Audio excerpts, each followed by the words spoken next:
लालू गुरु ग्रंथ साहिब के सामने माथा टेकता है तो वो नानक को माथा टेकता है, साथ में कबीर को भी, फरीद को भी, नामदेव जी को भी, त्रिलोचन को भी, रविदास जी को भी, जो चमार जाति में जन्मे थे, उनको भी नमस्कार करता है, उनको भी प्रणाम करता है, उनसे भी सीखता है, उनकी वाणी को बताता है। तो ये अनोखा काम गुरु अर्जुन देव जी ने किया, जो कि अपने आप में अनूठा था।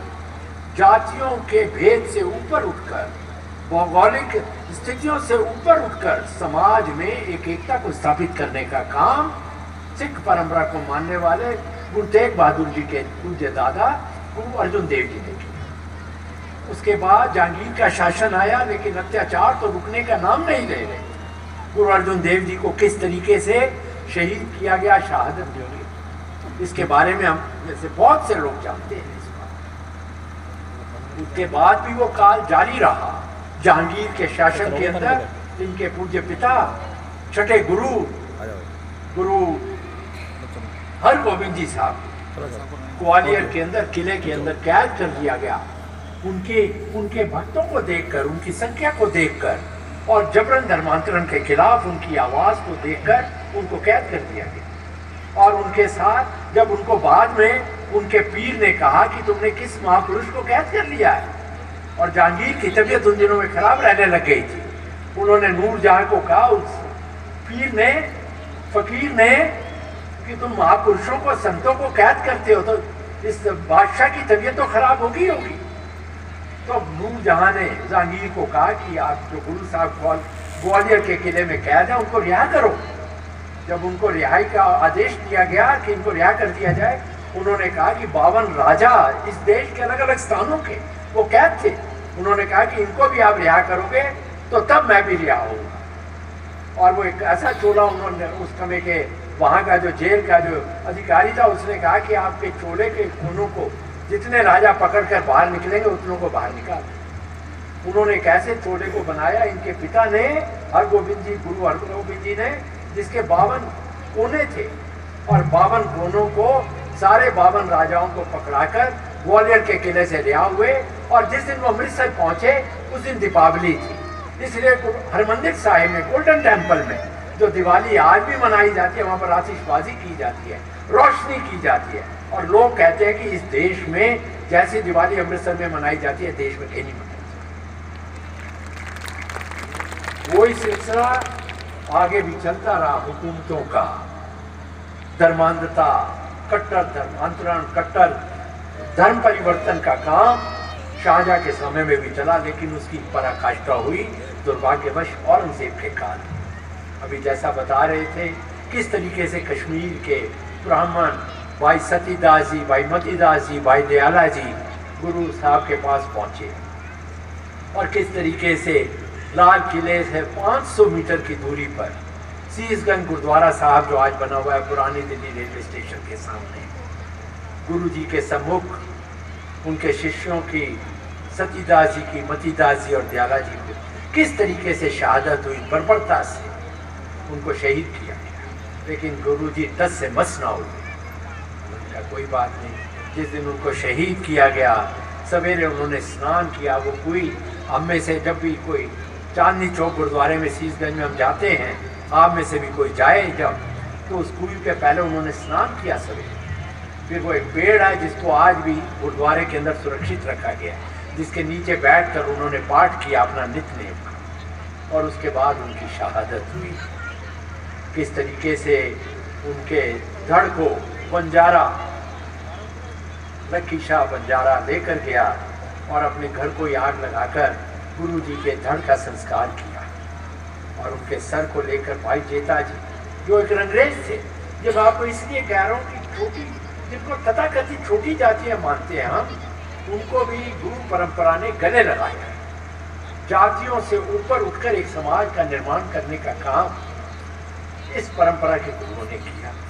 तो वो रंगरेज थे भाई जेता जी, वो गुरु जी का सर लेकर दौड़े, किरतपुर में रुके सिर्फ, और वो पहुंचे आनंदपुर साहिब में, और वहाँ गुरु गोविंद सिंह जी ने अपने पिता का सर जब लिया, उन्होंने भाई जेठा जी को अपने गले लगाया और कहा, रंगरेटा गुरु का बेटा, जाति से और जेता जी गुरु गोविंद सिंह जी के साथ रहे। एक अनोखा जो कंट्रीब्यूशन जो गुरु तेग बहादुर जी का जो मैं समझ पाया, अब इशारा किया उन्होंने, त्याग और तपस्या की मूर्ति रहे, संवाद भी किया। और जो अनंतपुर साहिब जो शहर है पंजाब में, उसकी नींव और उसकी स्थापना भी गुरु तेग बहादुर जी ने करी। उस आनंदपुर में उत्सव होते थे, उमंगपूर्ण उत्साह से कार्यक्रम होते थे, इसलिए उसका नाम रखा था गुरु जी ने आनंदपुर, जहां पर आनंद मनाए।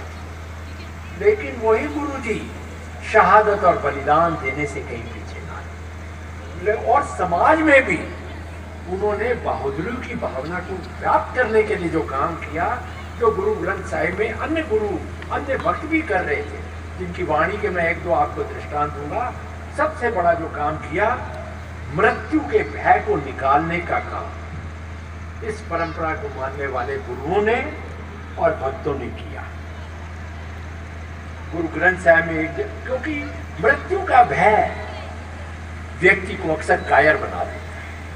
हम किसी चीज, कोई भय हमारे को पूरी जिंदगी रोकते हैं, तो वो दो भय रोकते हैं, विफलता का भय और मृत्यु का भय। सिंगापुर में एक कहावत है कि व्यक्ति को 3 के से बचना चाहिए, 3 केस। अंग्रेजी का जो के अल्फाबेट है, क्या वो, क्या सू, क्या सी।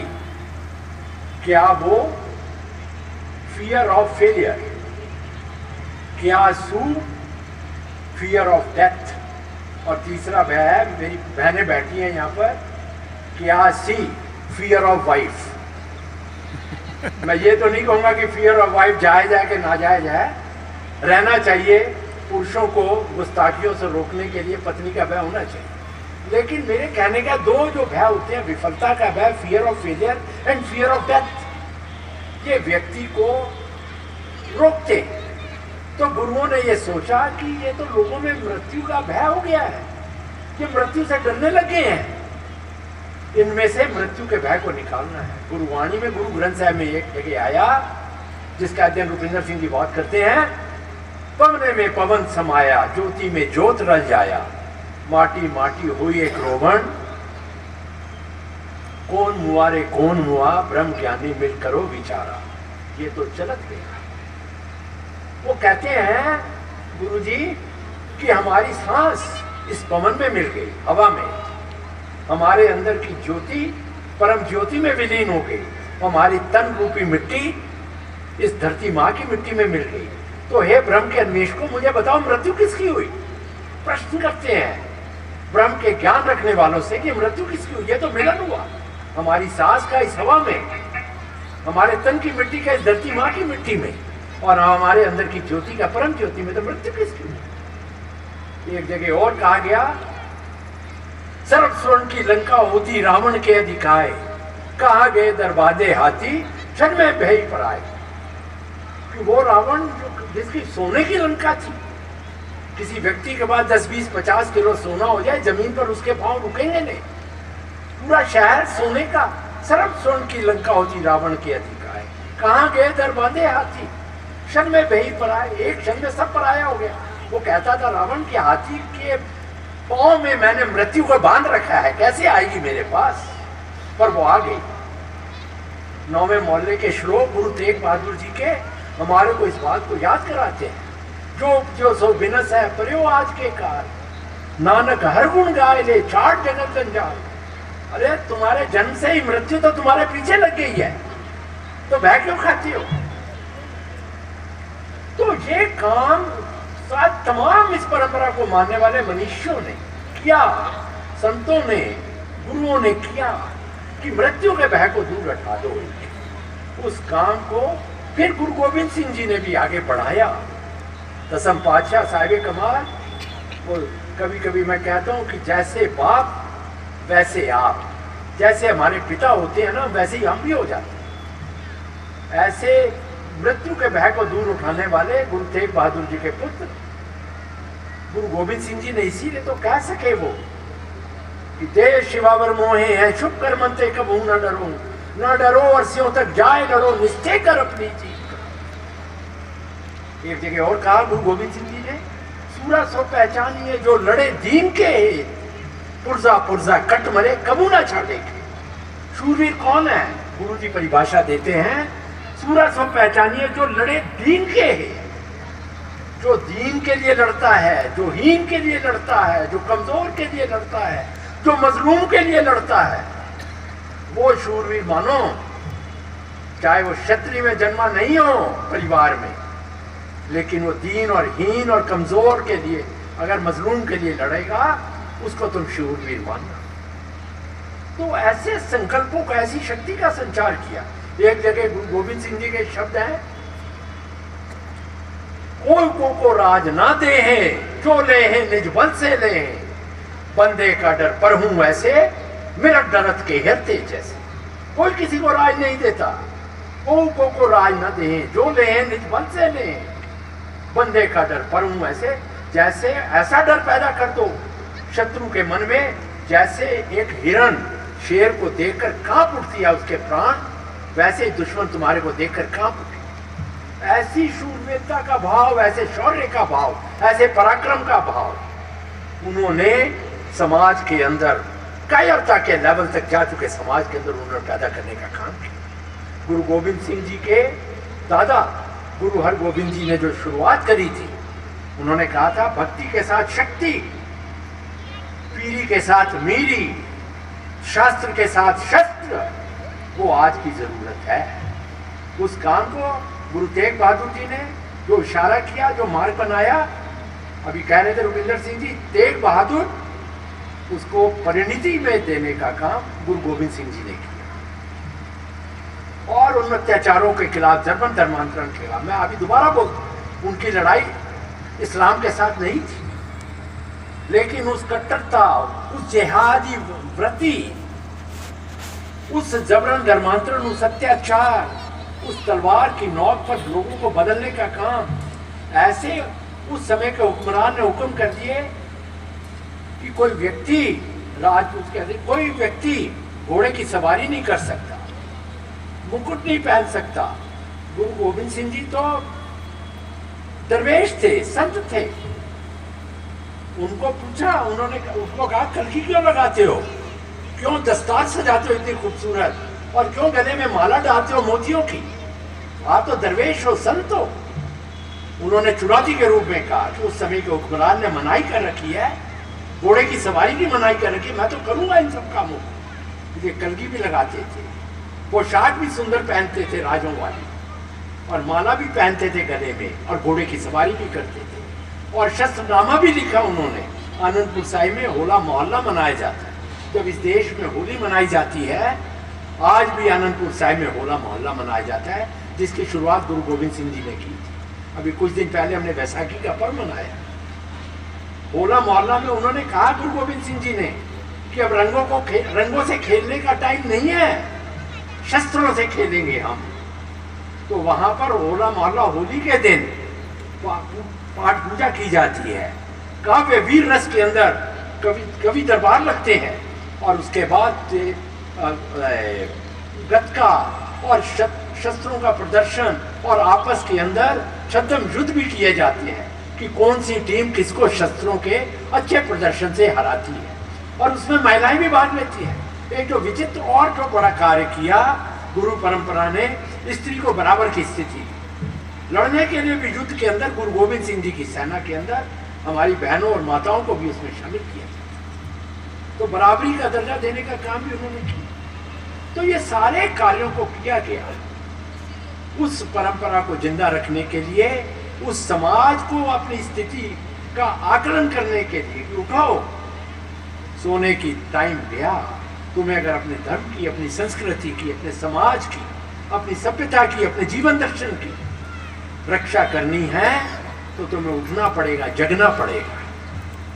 आज उस जगने की बहुत बड़ी आवश्यकता है। मैं थोड़ी सी संक्षिप्त सी बात कर आखिर में कहकर मैं अपनी वाणी को विराम दूंगा। आज उसकी क्या प्रासंगिकता है, आज उसकी क्या आवश्यकता है। शस्त्रों को उठाया, उस समय की परिस्थितियां थी। हम आज़ादी की जब हम लड़ाई लड़ रहे थे, मेरे को दिनकर जी की एक काव्य याद आता है।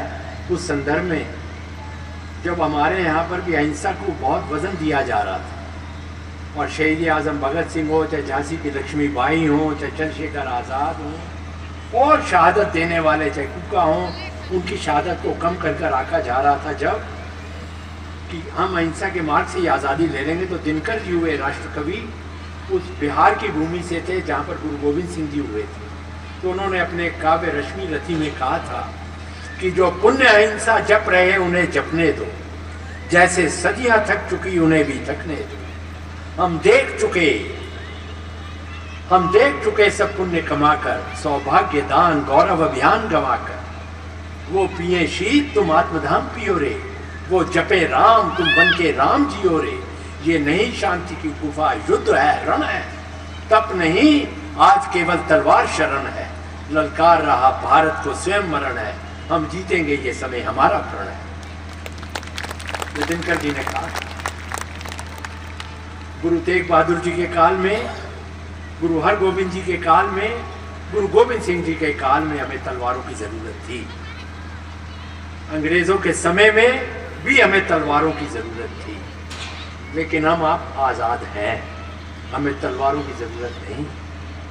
कोई दुनिया का देश, कोई वर्ग इस देश के लोगों पर कोई अत्याचार नहीं कर सकता, इसे तलवारों की जरूरत नहीं। लेकिन भारत जिस दहलीज पर है, पुनर्निर्माण के, राष्ट्र निर्माण के, नवनिर्माण की दहलीज पर हम हैं, उस समय तलवारों की जरूरत नहीं, लेकिन तलवार रूपी संकल्पों की जरूरत है। उन संकल्पों से ही हम इस देश का नवनिर्माण कर पाएंगे। अक्सर कहा जाता है 19वीं सदी यूरोप की थी, 20वीं सदी अमेरिका की थी, लेकिन 21वीं सदी भारत की है। और उस सदी को भारत की बनाने के लिए हमारे को उन संकल्पों की जरूरत है, राष्ट्र निर्माण की जरूरत है। और अपने देश की रक्षा के लिए जो बलिदान इस परंपरा के महान गुरुओं ने दिए, जो शहादतें दी, उनको समझने की, करने की जरूरत हमारी को।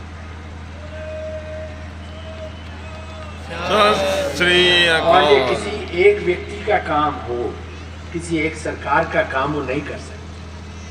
मुझे हर्ष है कि देश की केंद्र सरकार ने कुछ ही वर्ष पहले गुरु गोविंद सिंह जी का 350वां प्रकाश पर्व मनाया और पूरे देश में मनाया, सभी राज्यों में मनाया गया। फिर गुरु नानक देव जी का प्रकाश पर्व पूरे देश में मनाया गया। और अभी आदरणीय प्रधानमंत्री जी 400वां प्रकाश पर्व भी इस देश का, गुरु तेग बहादुर जी का प्रकाश पर्व भी पूरे देश में मनाया जा रहा है। ये एक अद्भुत काम हुए सभी देश के सभी राज्यों में, चाहे वो राजभवन हो, मुख्यमंत्री निवास हो, प्रधानमंत्री जी का निवास हो, राष्ट्रपति भवन हो, सब जगह पर ये कार्यक्रम मनाए जा रहे हैं। युवाओं में भी, समाज के सभी वर्गों में भी मनाए जा रहे हैं। हम इन शहादतों से, इन बलिदानों से सीख कर आगे बढ़ें और इस राष्ट्र निर्माण के काम को करें। और अभी रुपिंदर सिंह जी कह रहे थे कि हमारे बच्चों को इस इतिहास को जानने की जरूरत है। दिसंबर के ठंडी दिन थे जब गुरु साहब के 2 साहिबजादों को दीवारों में चिना गया था, 26 और 28 दिसंबर शायद, मुझे याद है। और उसके बाद 2 साहिबजादे युद्ध के मैदान में शहीद हुए, 2 साहिबजादे दीवारों में चिन दिए गए सिर में। और उसके बाद हम लोग न्यू ईयर मनाते हैं, नववर्ष मनाते हैं, वैलेंटाइन डे मनाते हैं। उन शहादतों को हम प्रणाम ही नहीं करते, याद नहीं करते। हम नहीं याद करते तो हमारे बच्चे, हमारी युवा पीढ़ी कैसे करेगी उसको? तो इसलिए हमारी युवा पीढ़ी को अगर हमें ये याद करना है, जो इतिहास को नहीं जानते वो इतिहास को भूलने की गलती कर बैठते हैं, अपनी परंपराओं को भूलने की गलती कर बैठते हैं। तो इसलिए हम उन कामों को करें, अपने युवाओं को अपने इतिहास से रूबरू कराएं।